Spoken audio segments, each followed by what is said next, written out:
Oh, ayan, ang bongga mo. May nagregalo sa kanya ng isang buong lechon kanina. Special thanks to Java's Lechon of Cavite. So ngayon, ipapaksiw na natin. Ituturo niya kung paano magluto ng lechon paksiw. O, so ano yung mga kailangan? O siya po talaga nag-prepare niya. O, tignan nyo. Ano-ano yung mga kailangan na ingredients for the lechon paksiw? Yung tarsa ng lechon, tapos suka, asin, laurel, dahon ng laurel, tsaka paminta, ground, Ano ba tawag yan? to? Cracked. Crack. Cracked yan. Crack. Tapos bawang, tsaka sugar, yun lang. Tubig. Ayan, may konti kang tubig dyan. O, paano first step? So, ito yung lechon. Di ba, ito yung mga medyo makunat na and yung mga buto-buto. Oo. Pati yung ulo to, no? Oo. O, paano? Yan yung pinapaksiw, yung mga buto-buto, yung mga yung malalambot na yung balat. Ba't ba talaga nagpapaksiw ng lechon? Ba't kailangan pang ipaksiw? Hindi na para- lang ubusin yung isang buong lechon. Hindi naman mauubos eh. Kung hindi maubos, ipapaksiw talaga para maiulam uli. Ito. So, yung mga medyo makunat na, yung mga ayaw mo na, no, na part, ipapaksiw mo yan. So, ang relasyon, pwede mo din ipaksiw. Pag medyo kumukunat na, di ba? Para magkaroon ng asim. O kaya lalagyan niya ng suka. O paano ang first step? Lagay mo na tong sarsa. Dito sa amin, ang tawag sa sarsa, pebre. Sarsa ng Diba? lechon. Tapos, lagyan natin ng tubig para hindi malapot. Etong kaserola mo or kawali mo, no, kahit natanggal na yung hawakan. Kasi dito talaga siya Ano nagpapaksiw. na yan? Ilang dekada na yan. Kasing edad mo. Ay, hindi. Kasing edad yata. Kaya wala nang hawakan eh. Sa kaluluto. Salantang. Sa lantana ang Kaluluto. kawali. Simutin ng sarsa para hindi sayang. Tapos tubig. Oo. Para hindi malapot, lalagyan nyo ng tubig. Hindi ba parang kulang pa sa sauce? Kulang pa nga. Tapos so- itong suka, pakuluin nyo na. Para pag Napakulo mo na yan. Oo. Kaya pala umuusok. Ba't kailangan pakuluan yung suka? Kasi pag hindi kulo, mahihilaw. Paano mahihilaw? Lasang hilaw. Hindi. Pag kinain mo yung maasim, yun daw yung sabi, hilaw yung suka. So pinakulo mo na ng bukod yan. Ganong kadami ang mga 1 cup? Oo. Mga 1 tasang suka, pinakulo niya ng Tapos, bukod. ilalagay mo na yung dahon ng laurel. Yan. Tsaka yung karak. Cracked black pepper. Yan. Yung garlic. Ito. Pagkahalo-haluin lang naman yan. Pwede kong haluin yan. Oo, pagsasama-samahin lang lahat. Yan, napakasimple. Siyempre, alam mo naman yung mga fanay mo o yung mga followers mo. Paano naman kung wala silang buong lechon, gusto nilang gayahin yung niluto mo? Pwede bang lechon kawali? Oo, lechon kawali. Lechon manok? Oo, lechon manok. Pwede rin ipaksiw yun. Kasi ang sarsa nun, ganyan din naman. Ayan. So, pwede kayong gumamit ng kahit na anong lechon na meron kayo dyan.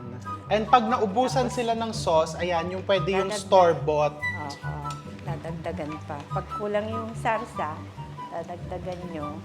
Ganong katagal pa pag kumulo Pag yan? kumulo na, yan, okay na yan. Kasi luto na naman yung lechon eh. So, ito, napapahaba din niya yung buhay. Oo, No? matagal yan mapanis. Kahit na ilang buwan yan sa hindi mapapanis yan. So talagang kailangan talaga ipaksiw para tumagal.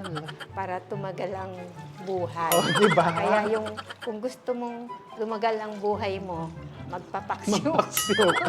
Dapat yung, wag lechon, bangus lang. Hindi. Isda. Maligo ka sa suka. Maasim yun. Diba? So, ang secret para tumagal, magpaksiw. Pwede din nilang lagyan ng sili. Kung gusto nilang spicy, lechon paksiw. Oo, hindi naman kikibo yan eh. Eh, parang malabnaw. Maski anong lagay mo. Pag kumulo ba yan, lalapot yan. Oo, kasi yan, pagka lumamig na, lumalapot. Kaya dapat dagdagan ng sauce. Ganyan. Ganyan lang. Tansya-tansya lang. Walang measurement. O tapos ang kapartner nito, sinangag, di ba? Oo, sinangag. Pritong tuyo. Ah, tuyo. Oo, yun. Yun ang kapartner niya.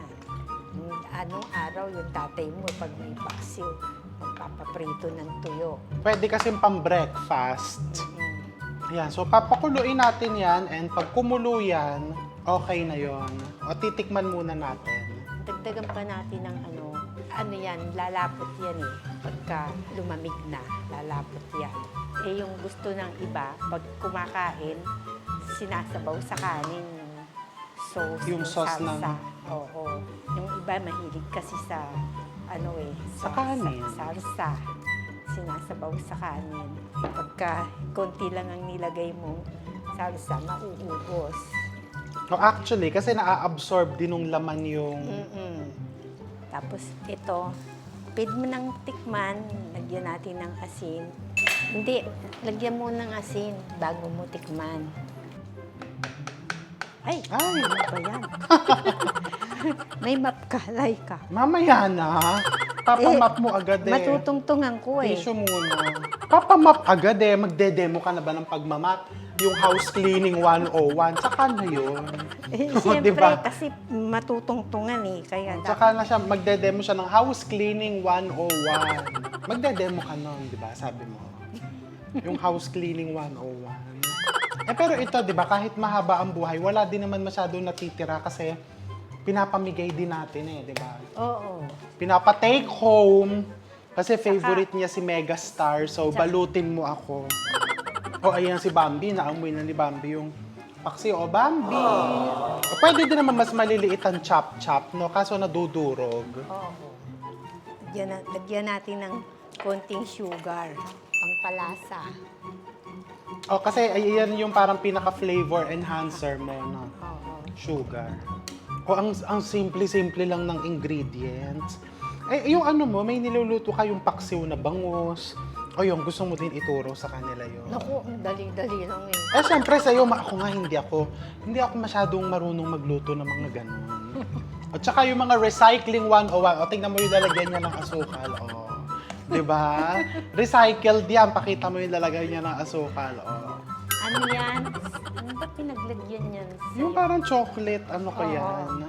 Eh, dun sa kitchen mo yan eh. Kinuha ko dun sa hot kitchen. Oh, yan yung kanya mga Hindi, magtuturo ka niyan, yung pagre-recycle, yung mga wise tips mo. House cleaning 101, yung kung paano maglinis ng CR, o di ba yung mga ganon, eh, magaling siya, yung mga nangingitim na mga tiles, ay nako, di ba? How to clean your windows. So, pagka lumamig yan, lalapot ho yan, kaya make sure na medyo merong sabaw. Oo.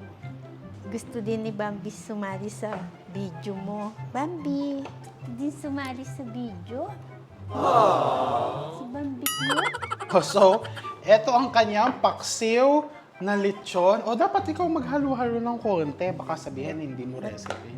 Ay, naghalo na nga ako. O, yan. So, abangan nyo pa ang kanyang mga more paksiw recipes. O, mag-buy ka sa netizen.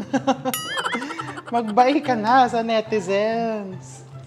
Salamat. Bye! See you again Bye. all.